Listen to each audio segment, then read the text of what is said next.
Praise the lord. దేవుని పరిశుద్ధ నామమునకు మహిమ కలుగునుగాక. ఈ దిన కాలపు ఆశీర్వాదపు లేఖనం అపుస్తలుల కార్యములు 22వ అధ్యాయము 17వ వచనం.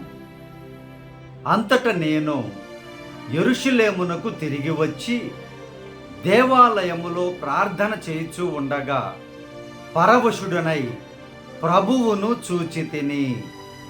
ప్రేమినటువంటి దేవుని బిడ్డలారా, పరిశుద్ధమైనటువంటి దినము, దేవుడు అభిషేకించినటువంటి దినము, సృష్టికర్త పరిశుద్ధపరిచినటువంటి దినమును నీవు దేవాలయమునకు వెళ్ళి ప్రభువుని ప్రార్థించేటువంటి, పరవశించేటువంటి అనుభవాన్ని కలిగి ఉండుట ఆశీర్వాదకరము. దేవుడు నీకు ప్రత్యక్షము అవడము అనగా సత్యవాక్యము నిన్ను దర్శించడం. వాక్యము దర్శించినప్పుడు అనేక విషయాలను ఈ జీవితములో ప్రభు యొక్క చిత్తాన్ని తెలియపరిచేటువంటి సత్య వాక్యమును నీవు పొందుకుంటావు.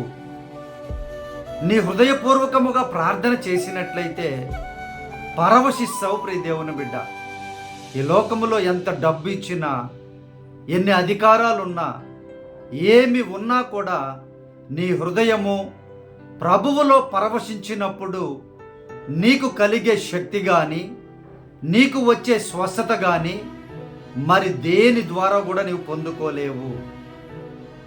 నీవు 6 దినములు 10 దినములు చక్కగా పనిచేసి కష్టపడి 7వ దినమున పరిశుద్ధ దినమున నీవు ప్రభు యొక్క మందిరములోనికి వెళ్ళి చక్కగా ప్రార్థించేటువంటి అనుభవాన్ని నువ్వు కలిగి ఉండుట ఆశీర్వాదకరము.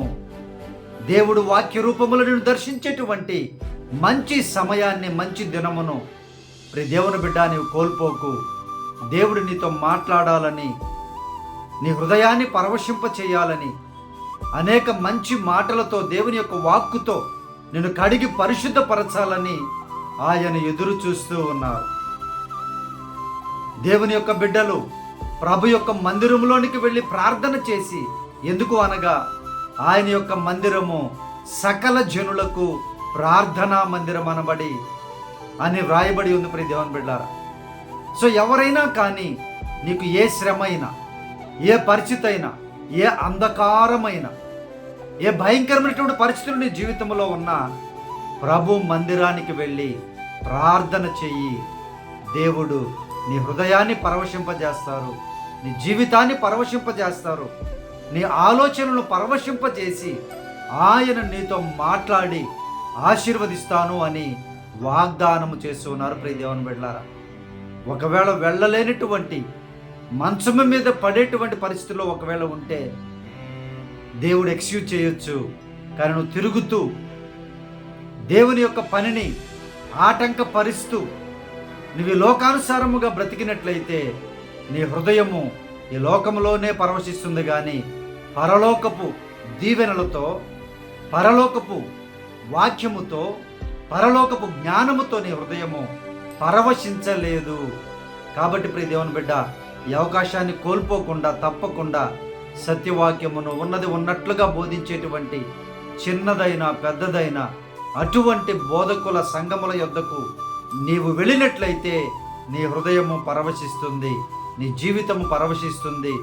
దేవుడు నీతో మాట్లాడి ఆశీర్వదిస్తాను అని వాగ్దానం చేస్తున్నారు. ప్రియ దేవుని బిడ్డలారా, ధైర్యము కలిగించేటువంటి దేవుని యొక్క వాక్యము, స్వస్థపరిచేటువంటి దేవుని యొక్క వాక్యము, ఆదరించేటువంటి దేవుని యొక్క మాటలు దేవుని సన్నిధిలో తప్పకుండా నీకు దొరుకుతాయి, నిన్ను ఆదరిస్తాయి. ప్రియ దేవుని బిడ్డ, కాబట్టి నీ సమయాన్ని వ్యర్థం చేసుకోకుండా మంచి తెలివి జ్ఞానము కలిగి ప్రభు యొక్క ప్రార్థనా మందిరములో పరవశించడానికి ప్రార్థనలో ఏకీభవించు.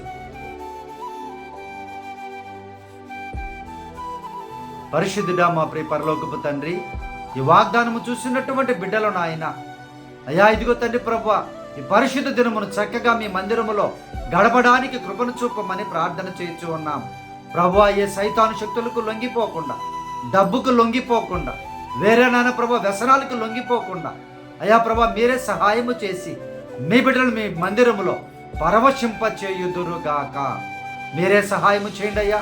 మీ బిడ్డలను కుటుంబాలుగా మందిరములకు నడిపించి ఆశీర్వదించి బలపరచమని అయ్యా, ఈ పరిశుద్ధ దినపు దీవెనలతో వారి ప్రార్థనలు అంగీకరించి ఆశీర్వదించిన ఆయన విడుదల కలిగించమని ప్రార్థన చేయుచున్నాము తండ్రి. అయ్యా, మీరే సహాయం చేయండి. మందిరానికి వెళ్ళలేనటువంటి బిడ్డలను అయ్యా మీ కృపలో జ్ఞాపకం చేసుకొని అయ్యా మీరే వారి దగ్గరకు వచ్చి ఆశీర్వదించమని ప్రార్థన చేయించు ఉన్నాం. మీరే బిడ్డలతో మాట్లాడమని ప్రార్థన చేయించు ఉన్నాం. కుటుంబాలను స్థిరపరచండి, బలపరచండి. మీ శక్తితో బలముతో నింపి పరవశింపజేసి ప్రతి జీవితాన్ని ఆశీర్వదించమని మా కొరకే ప్రాణం పెట్టి మా కొరకే తిరిగి రానై ఉన్న నజరేయుడైన యేసయ్య పరిశుద్ధ నామమున ప్రార్థించి అడిగి వేడుకొనుచున్నాము తండ్రి. ఆమేన్.